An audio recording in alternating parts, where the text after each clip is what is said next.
Shell está en el polo petroquímico, en Dock Sur, donde tiene Villa Inflamable, donde tiene Dock Sur, donde hay casos, que lo sabe todo el mundo, de niños con plomo en sangre, hay enfermedades varias, y que hay un esfuerzo muy grande también porque eso no se conozca, y nosotros lo veíamos, lo hablábamos con los vecinos de la zona y lo denunciábamos. Yo creo que la empresa busca, ¿no?, que el compañero que levante la cabeza para pedir mejores condiciones de laburo, mejores condiciones de salubridad, que hace la empresa, se baja, se despide. Y ese fue el mensaje que dejaron en el 2025 cuando nos despiden a nosotros. Y yo quiero volver a la refinería, primero porque es lo que me corresponde legalmente, pero segundo porque yo le di mucho tiempo de mi vida a esta refinería. Yo tengo mis compañeros dentro de la refinería, yo perdí gente dentro de esta refinería, yo planifiqué un futuro dentro de esta refinería, que en realidad es un derecho que tiene que tener cualquier persona, digamos, ¿no? Es una realidad donde la precarización avanza cada vez más, digamos.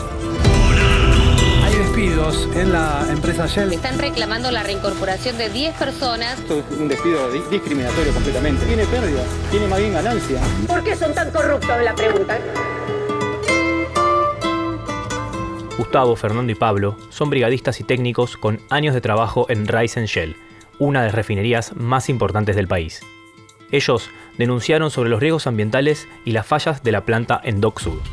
Un conflicto que expone la relación entre el saqueo y la contaminación ambiental, pero también un conflicto que revela el vínculo entre la fuerza de los trabajadores que deciden no callarse y la solidaridad de una comunidad que los apoya. Pablo, ¿cómo estás? Bien, bien. Bueno, ¿qué hacías acá en Shell? Trabajé 10 años en la refinería, en el sector de servicios esenciales. ¿Qué se hace acá en la refinería de Shell? Para explicarlo básicamente, entra petróleo crudo y sale combustible para el consumo, todo tipo de combustible. ¿Cómo estás? ¿Cómo estás? Soy Fernando Luna, tengo 47 años, trabajé prácticamente 18 años en la refinería de Shell, en el sector de craqueo térmico. No solo operaba las plantas de producción, sino también que éramos brigadistas, rescatistas de la refinería. Eso quiere decir que cuando había cualquier emergencia, nosotros teníamos que salir a la emergencia que fuese. Mirá, yo 17 años laburando acá en la empresa, que era Shell, después pasó a ser Raízen, como operario en el sector de cracking. Y bueno, nos despiden a principio del año pasado, a 10 compañeros. Todos, esa camada de compañeros que despiden, ¿cómo anda? Toda esa camada de compañeros que despiden, éramos todos activistas. Y bueno, yo particularmente de la agrupación Naranja. Y bueno, fuimos objeto de una persecución y un despido discriminatorio, básicamente. Específicamente, ¿qué argumentos daba la empresa en el despido? Mirá, el día que nosotros vinimos acá a la puerta, hubo un operativo enorme de seguridad y nos comunican con un telegrama, una oración que decía: despido sin causa, 245 bis, chao.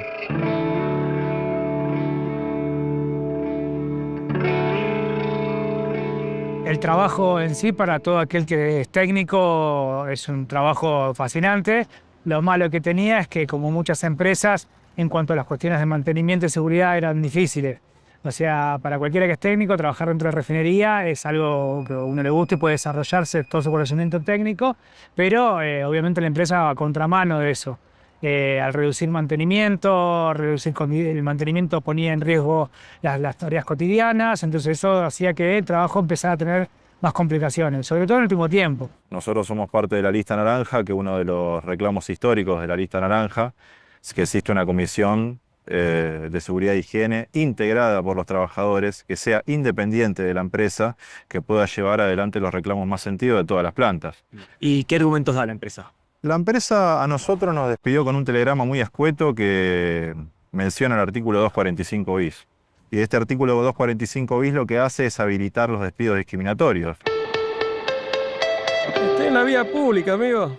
¿Por qué este es un despido discriminatorio? Porque, bueno, se inscriben particularmente con personas que se organizan y aparte porque, bueno, son quienes denuncian las actividades contaminantes que se realizan adentro de esta empresa, que, bueno, Shell es conocida a nivel mundial por contaminar el ambiente y también tiene múltiples causas y denuncias en su haber. No nos dieron explicaciones. Después uno se entera por lo bajo qué es lo que dicen y demás, y te dicen: vos eras parte de la lista naranja, vos contestabas mucho, vos realizabas muchos reclamos. ¿Cuál es la situación actual de los compañeros? Porque hay distintas instancias que exigen la reinstalación de parte de la justicia, pero la empresa no está cumpliendo con esos fallos. Ellos fueron despedidos en enero del 2025. En julio sale la primera sentencia cautelar favorable de reinstalación a favor de Gustavo y después de su compañero Pablo, y en esas determina directamente de que Shell tiene que cumplir inmediatamente con la reinstalación. En el caso de Gustavo, bueno, van ya 3 veces que la justicia laboral lo intima, particularmente, bueno, la jueza Vulcano, y ahora lo que está sucediendo es que Shell viene incumpliéndolo sistemáticamente a estos fallos de reinstalación. Eso nos da bronca porque no puede ser, o sea, si a un laburante la justicia le dice que bueno, que no tiene razón, al toque de la empresa, listo, ya está. Pero esta empresa está con esa impunidad de no cumplirla y actualmente el juzgado, por ese incumplimiento que ya es alevoso de tantos meses, lo está intimando penalmente a uno de los CEOs de Ryzen. ¿Qué implica? Implica a que esto, si por el incumplimiento del fallo, que vaya a una investigación penal. ¿Por qué no está cumpliendo un fallo de reinstalación que ya ha dictado la justicia? Nosotros nos presentamos con un oficial de justicia para hacer cumplir esta orden de reinstalación. No lo reinstalan y ahora la justicia nos da la razón nuevamente y dicen de que en caso de que no cumplan vamos a poder directamente intervenir a través de la justicia penal, ¿no? ¿Eso es un paso adelante? Es un paso muy importante, sí, porque nos permite ya demostrar la impunidad que manejan estas empresas, que no es posible, o sea, en pocos días la justicia penal podría demandar al CEO de Ryzen, de Shell, que es Andrés Cavallari. Entonces eso nos permite demostrar que no solamente Shell está en la ilegalidad, que hasta ahora lo está, sino que además es un paso muy importante en la lucha para lograr la reinstalación efectiva de Gustavo y bueno, y después también obviamente pelear por el resto de los compañeros. ¿Es un trabajo peligroso? Es un trabajo peligroso. Yo soy brigadista del 2008. Cuando ingresé ya empecé a hacer los cursos de capacitación brigadista y bueno, en todo este transcurso que estoy dentro de la refinería han pasado varios accidentes, varios incendios muy graves donde lamentablemente perdimos compañeros. En 2018 fallece un compañero en el sector del CD3. Se estaba haciendo un mantenimiento, una reparación en una planta y bueno, el compañero entró para hacer las reparaciones y bueno, en un incendio se quema casi el 90%. Y lamentablemente yo con un grupo de compañeros, bueno, atacamos el incendio, pero no pudimos sacarlo con vida al compañero, que después termina falleciendo. Hubo una parada de planta muy mal planificada en la cual murió un contratista. Y el compañero que bajó el cuerpo de ese contratista fue Gustavo. Y Gustavo participó de una asamblea, empezó a realizar reclamos por eso, y yo creo que a él lo despiden por eso. Fernando y Gustavo, por ejemplo, son brigadistas ambientales. Y son los que ponen el cuerpo en casos de accidentes o incendios que hay en la refinería, que bueno, siendo una empresa que maneja hidrocarburos y todo tipo de sustancias contaminantes, es más posible que suceda cualquier accidente, entonces ellos actúan en primera línea para salvar la vida de sus compañeros. La industria petrolera en sí tiene peligro inherente porque trabajás con sustancias inflamables, productos químicos, son riesgos que están. El problema es cuando no se controlan debidamente. El no controlar esos riesgos, no controlar el mantenimiento, corres el riesgo de que tengas un incendio, que tuvimos varios. Yo he asistido en varios incendios, he tenido varios incendios en plantas donde yo trabajaba y son extremadamente peligrosos.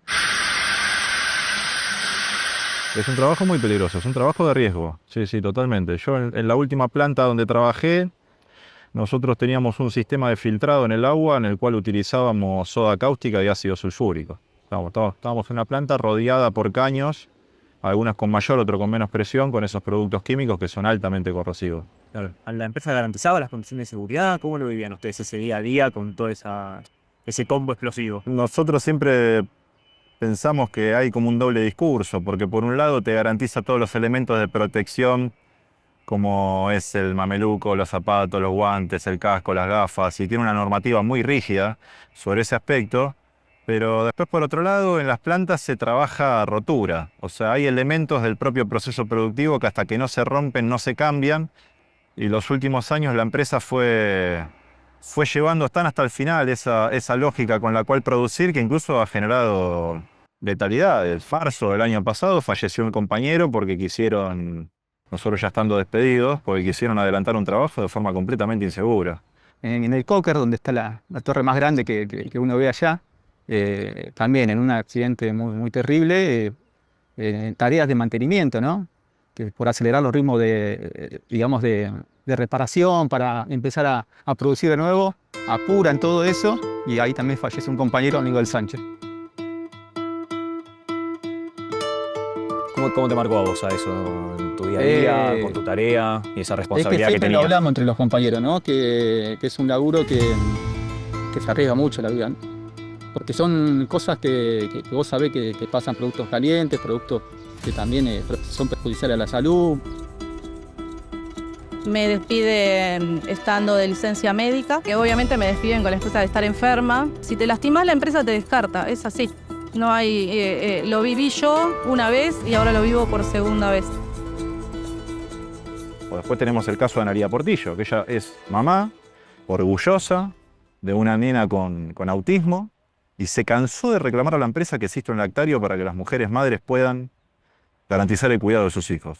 A ella la despiden. Muchas compañeras se van de la refinería porque las ganan por cansancio, porque no es lo mismo ser varón que ser mujer trabajando turnos rotativos y tener que garantizar la lactancia, digamos, de los chicos, ¿no?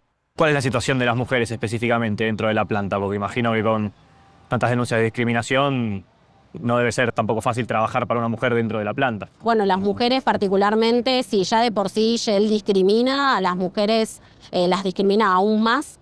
Incluso una de las trabajadoras, Analía Portillo, que también estamos llevando su causa, ella fue despedida cuando estaba con una licencia por enfermedad, algo completamente inculpable, y no la podrían haber despedido, y en ese marco igualmente, como es una trabajadora que venía organizándose con el resto de trabajadoras, incluso había creado una comisión de mujeres dentro de la refinería, venía dando muchas batallas adentro, había logrado incluso un lactario para tener una lactancia segura, para que pudiese amamantar a su hija, algo tan elemental como eso. Entonces, en ese marco, Shell sistemáticamente viola todos los derechos humanos. Que cumplan las leyes, que cumplan los fallos judiciales y que reincorporen ya a todos los trabajadores despedidos de la multinacional.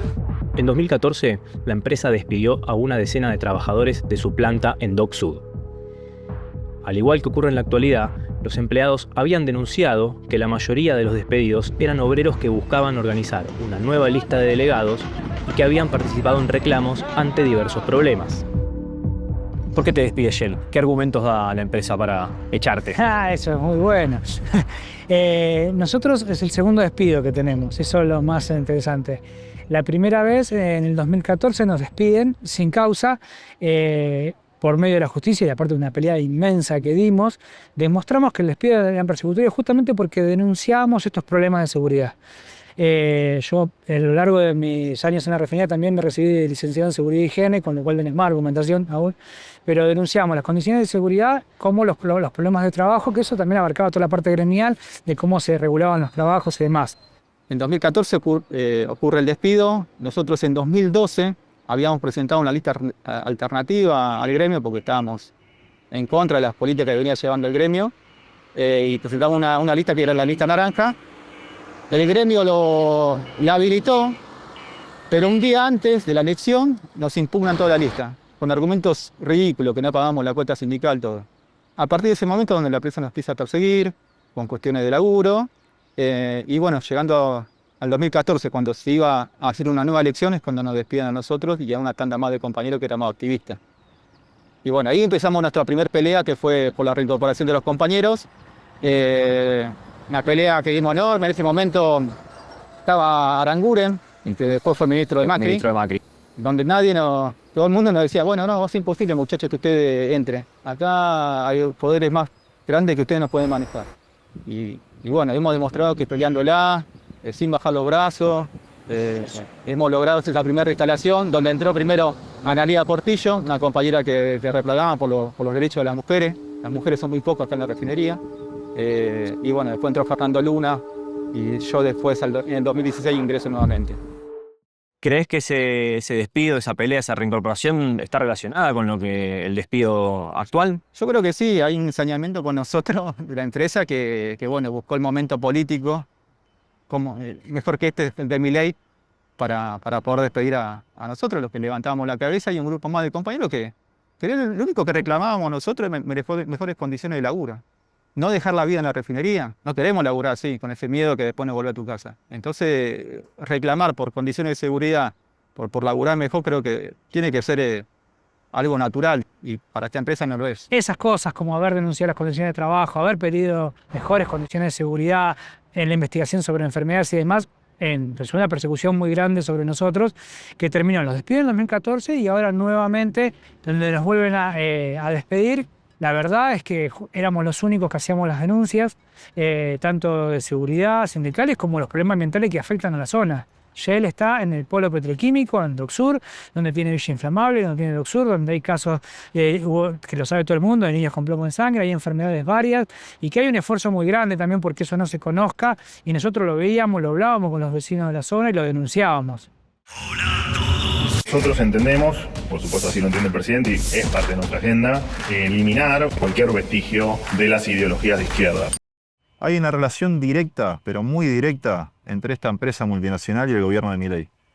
Porque el estudio de abogados que representa a esta empresa, que es el Marvalo Farrell, son los que se sentaron directamente con Caputo y Sturzenegger a preparar la ley bases. O sea, hay una relación directa entre los que están del lado de las multinacionales, los que dependen de la megaminería, y del otro lado del mostrador. Claro, están de los dos lados del mostrador, exactamente. El CEO actual de Ryzen, Cavallari, ¿no? Cavallari, sí. ¿Tiene algún vínculo con el gobierno? Mirá, la otra vez estuvieron, cuando fue la famosa entrega, ¿viste? Las promociones de los cochecitos, recibieron al presidente con eso, ¿viste? Entonces yo creo que hay un grado de afinidad con este gobierno que les encanta a ellos. Lo que sí, hay una ligazón con el estudio de abogados que representa a Shell, que es Marval, que ha, digamos, en este transcurso, no solo defendido a la empresa contra nuestros fallos de reinstalación, sino que pone personas, por ejemplo, en la Secretaría de Minería, que es este tal Lucero. Lucero, que viene a defender la ley de glaciares. ¿Ustedes ven algún vínculo también entre, bueno, todo lo que está ocurriendo con ustedes, con sus despidos, pero también el modelo extractivista de Milei, que es muy marcado la orientación? Es evidente que protegen y van en defensa de los derechos de las mineras, de estos grupos extractivistas que no dejan nada al pueblo y queda solamente contaminado. El señor Luis Lucero fue denunciado en el día de hoy por la Asociación Argentina de Abogados Ambientalistas, el doctor Enrique Viale, porque incluso el propio Ministerio de Economía lo ha excluido de intervenir en proyectos que tengan que ver con la actividad minera, porque viene de ahí, viene de ser abogado de las mineras.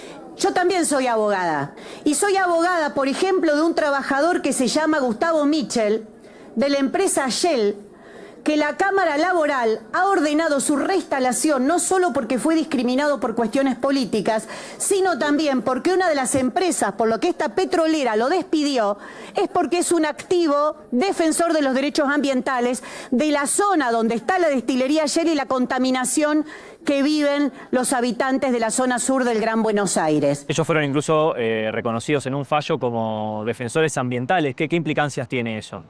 Sí, fueron reconocidos como defensores ambientales, eso es algo inédito, que nunca había sucedido en la justicia. Son reconocidos de esa manera a través del Acuerdo de Escazú, que es un acuerdo muy importante a nivel regional de América Latina y el Sur.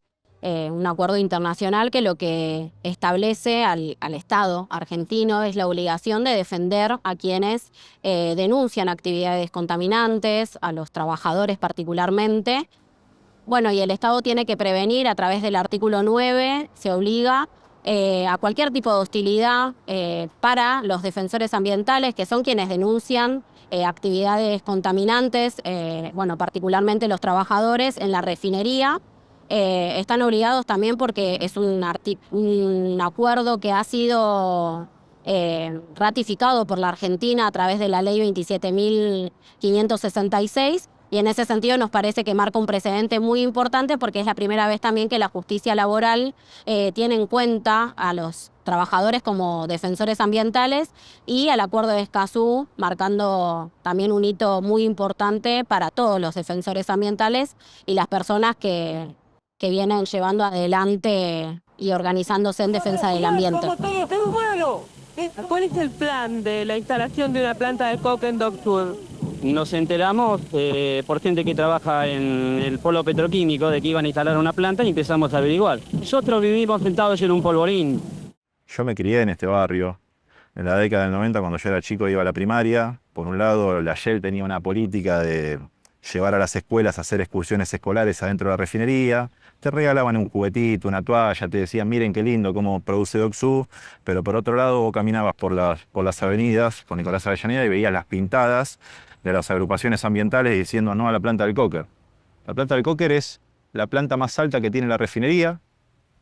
Conduce a ese silo está lleno de carbón. Esa planta la trajeron desde Holanda porque no aprobaba los parámetros de seguridad e higiene. ¿Y la trajeron desde allá? La trajeron desde allá hasta acá. Hicieron un desfile adelante de todo el barrio para ganarse todo el odio popular diciendo, claro, no quieren matar, no aprueban la normativa de seguridad e higiene de Holanda, porque ese es el primer mundo, entonces vienen acá a matarnos con la producción de este tipo, digamos, ¿no? Importaron la contaminación. Claro, nos importaron la contaminación. Y yo también en mi adolescencia participé de agrupaciones ambientales en las cuales hacíamos entrevistas en las salitas de los barrios, hablábamos con los médicos, que nos contaban la cantidad de casos que había de nenes con plomo en sangre, enfermedades respiratorias. Ellos supuestamente tienen todo en regla, ¿no? Se hacen un autocontrol en el cual siempre los parámetros dan excelente, pero del otro lado, de la reja para afuera, o es una realidad que no es la que ellos cuentan, digamos. When the days are cold and the cards all fold and the saints we see are all ¿Estamos listos para empezar la parada? ¿Todo listo? Sí, estamos listos. El problema que tiene el trabajo con hidrocarburos es que vos una parte lo ves y la otra no lo ves porque son gases, y esos gases terminan en la atmósfera o terminan residuos en el río. De hecho, hay muchas denuncias de contaminación en todo lo que es el polo petroquímico justamente por esas cosas, por derrames en el río, por gases, afuera se sienten olores raros nada más, pero nosotros sabemos que son gases de sulfídrico, que son otros gases más complejos. Y eso está permanentemente. Y para los que trabajamos ahí, al no haber el mantenimiento correspondiente, esos gases, esa contaminación corre por todos los canales de la refinería. Entonces, con solo pasar por la refinería, ya estás expuesto a eso. Es evidente que esta empresa contamina, por eso es rápido, digamos, que no quieren que los compañeros y tanto nosotros que denunciamos esa situación. Hay una cuestión que nosotros es la salud nuestra también, y la salud de los vecinos. Y acá a unos metros está el Río de la Plata, que también es una fuente de agua potable enorme, que si no lo defendemos los laburantes, los vecinos, esta empresa no lo va a hacer, porque lo está demostrando en los hechos. ¿Cuáles son las enfermedades laborales típicas que surgen de esta contaminación? El problema es que toda enfermedad laboral muchas veces, si las empresas no las denuncian como tal, que no lo hace casi ninguna, es muy difícil seguirlas. Pero te doy ejemplos concretos. En una época la gente se jubilaba y no vivía más de un año. Hay casos de gente que se jubiló y se murió de leucemia al poco tiempo. De hecho, en su momento, cuando yo entré a trabajar, la refinería era autoasegurada. Eso quiere decir que no tenía RT, que ellos eran su propio autoseguro. Se lo sacaron por una muerte de asbestosis porque no habían declarado el asbesto como contaminante, no habían declarado la enfermedad, y eso terminó con varios casos de asbestosis y una muerte que eso le provocó perder el autoseguro a la refinería. Esos son muchos los riesgos que están permanentemente. Y después el clima, si nosotros trabajamos a la intemperie, el clima, accidentes de golpes, demás, el riesgo está permanentemente. Como siempre, el seguimiento de las enfermedades laborales es difícil si no lo hacen las propias empresas. Pero nosotros hicimos una vez una encuesta para ver qué accidentes, qué cosas se repetían, y vimos que se repetían muchísimas enfermedades respiratorias, muchas lesiones comunes en manos que se dan permanentemente por la forma de trabajo, por trabajos incómodos. Eso estaba siempre. ¿Genera algún tipo de antecedente legal que lo vuelvan a reincorporar después de toda esta pelea? O sea, ¿deja buenas conclusiones? ¿Cómo queda la situación si se gana esta pelea? Y para nosotros es un antecedente muy grande, marca un precedente que fortalece el resto de las luchas también, no solamente de las luchas que se están dando actualmente, sino para también incluso los defensores ambientales, para el resto de las personas que se organizan en sus lugares de trabajo y estudio, que denuncian estas prácticas. Entonces nos parece de que es necesario que Shell cumpla con esto, o sea, está en la ilegalidad en este momento. Demuestra que estas empresas no actúan impunemente y que no pueden hacer lo que quieran, y por otro lado que gracias a esta organización colectiva podemos torcerle el brazo a estas multinacionales que se creen completamente impunes, que no solamente contaminan el ambiente, sino que encima discriminan a sus trabajadores de una manera brutal.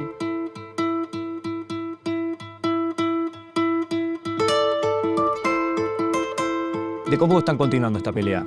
Nos seguimos movilizando, seguimos recibiendo mucho apoyo de distintos sectores que nos vienen apoyando, dando la bancada de Miriam Bregman, Chipri, de otro arco político también, porque como te decía al principio, nosotros hemos denunciado las cuestiones de contaminación, la contaminación que sufrimos nosotros en nuestros cuerpos y la de los vecinos de Villa Inflamable, que es uno de los barrios con mayor contaminación en la provincia de Buenos Aires. Nosotros conformamos distintas instancias de coordinación. Opinamos que el camino para poder llevar adelante todas las peleas es la coordinación, es pelear en común, digamos.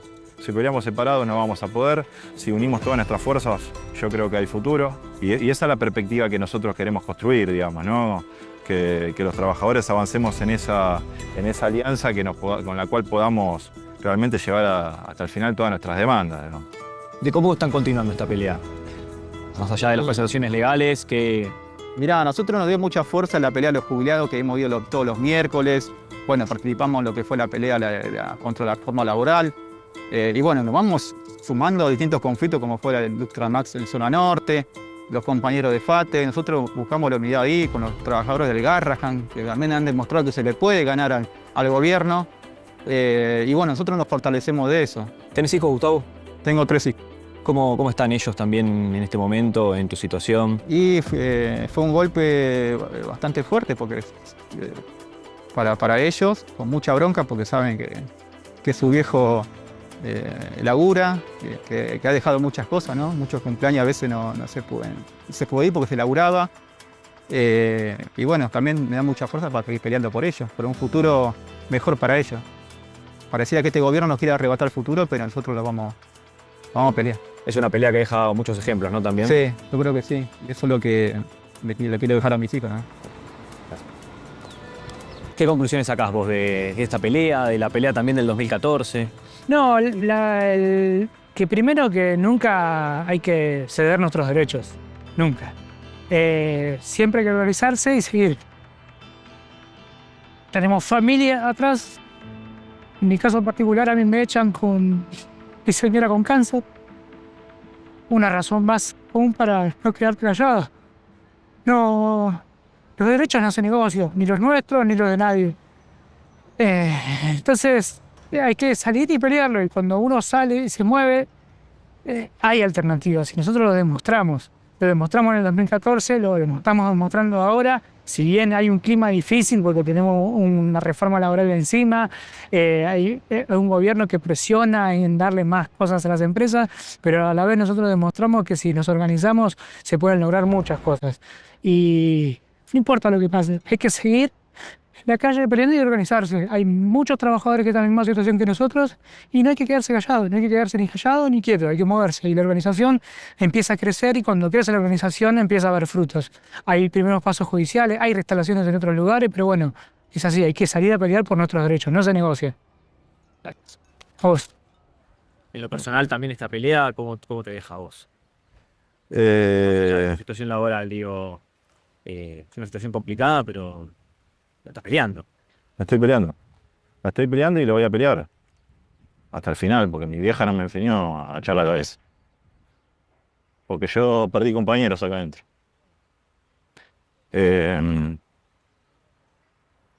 Y para mí es difícil porque es una empresa muy grande. Pero todo este tiempo en el cual yo estuve sin trabajar turnos rotativos, ya teniendo conciencia, digamos, que la clase trabajadora tiene fuerza para pelear, todo este tiempo lo dediqué a conocer gente que estaba en la misma que yo. Los trabajadores de Seco, los trabajadores de Giergalo, los trabajadores del Garrahan, estudiantes, por ejemplo, de la Universidad de Lanús, del Centro de Estudiantes de Salud Comunitaria, de la UBA. Y hay los jubilados, hay una infinidad de peleas que te muestran la fuerza que se puede tener si se constituye una unión de decir que en realidad nosotros somos más. O sea, que no podemos agachar la cabeza frente a un grupo minoritario que se cree dueño del país, digamos, ¿no? En ese sentido, si ustedes ganan esta pelea, ¿qué enseñanza deja también? Que se puede vencer a los dueños del poder y a los amigos de Milei. No puede ser que un país esté dirigido políticamente y económicamente por un grupo de multinacionales y sus funcionarios que en este momento están en el gobierno. Que los trabajadores somos más. Si realmente levantamos la cabeza y empujamos entre todos, se puede vencer. Tenemos tradición, tenemos fuerza y hay que recuperar las mejores tradiciones para poder vencer. Gracias. Muchas gracias a vos.